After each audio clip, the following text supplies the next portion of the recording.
કાંકરેજ તાલુકાના મુખ્ય મથક થરામાં બપોર બાદ વીજળીના કડાકા ભડાકા સાથે પડેલા મુશળધાર વરસાદ વચ્ચે ટાવર પર વીજળી ત્રાટકતા અડધો ડઝનથી વધુ દુકાનોના વીજ ઉપકરણો બળીને ખાખ થઈ ગયા હતા। કાંકરેજ અને ઓગડ પંથકમાં શનિવારના રોજ બપોર સુધી આકાશ ખુલ્લું અને કડક તડકો હતો, પરંતુ બપોર બાદ અચાનક વાતાવરણમાં ભારે પલટો જોવા મળ્યો હતો। કાળા ડિબાંગ વાદળો ઘેરાઈ આવ્યા બાદ વીજળીના ભયાનક કડાકા ભડાકા સાથે મુશળધાર વરસાદ શરૂ થયો હતો। હવામાન વિભાગની આગાહીના પગલે જિલ્લા કલેક્ટરના આદેશથી અગાઉથી જ તમામ શાળા કોલેજો બંધ રાખવામાં આવી હતી।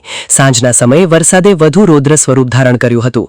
આ દરમિયાન થરાના ભક્તિનગર વિસ્તારમાં પાંચવટી સોસાયટી સ્થિત વિનય વિદ્યા મંદિરના નાકે મંગલમૂર્તિ કોમ્પ્લેક્સની બાજુમાં આવેલા ટાવર પર આકાશી વીજળી ત્રાટકી હતી। વીજળી પડતાની સાથે જ નાકુ કૃપા welding works, Jay Ambe wooden works, Anand auto parts, Mahakali auto garage, Shri Chamunda auto garage, Ganesh welding works અને વિશ્વકર્મા વેલ્ડિંગ વર્ક્સ સહિતની અનેક દુકાનોમાં ભારે નુકસાન થયું હતું। સ્થાનિક એ લાલ પેઇન્ટર અમૃતભાઈ સુથારના જણાવ્યા મુજબ વીજળીના ભારે આંચકાથી દુકાનોમાં રાખેલા કિંમતી વેલ્ડિંગ મશીન, એલઈડી લાઇટો, પંખા, સીસીટીવી કેમેરા અને સમગ્ર વાયરિંગ બળીને ભસ્મીભૂત થઈ ગયું હતું। ભારે વરસાદથી નીચાણવાળા વિસ્તારોમાં પાણી ભરાઈ જતા જનજીવન અસ્તવ્યસ્ત બન્યું હતું, જેને પગલે તંત્ર દ્વારા નાગરિકોને કામ વગર ઘરની બહાર ન નીકળવા અને સાવચેતી રાખવા અપીલ કરવામાં આવી છે।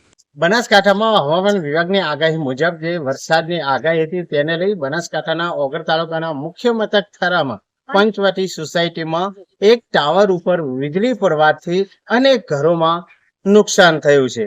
જેવા કે ઘરોની અંદર પંખા છે, ટીવી છે, ફ્રીજ છે, આવા ઉપકરણો બળી જવાથી ઘણું નુકસાન થયું છે। આપ જે દ્રશ્યોમાં જોઈ રહ્યા છો, જે આ ટાવર છે, ટાવર ઉપરથી વીજળી પડવાથી અનેક ઘરોમાં નુકસાન થયું છે।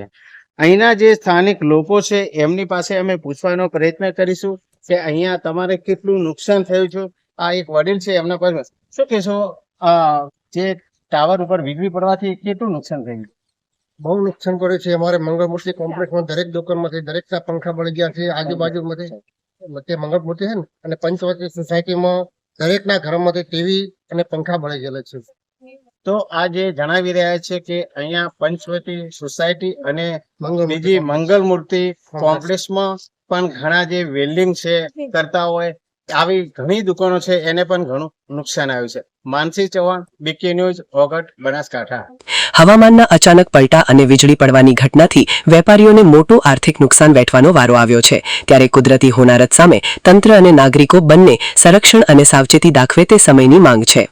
Mansingh Chauhan, BK news channel, Kankrej.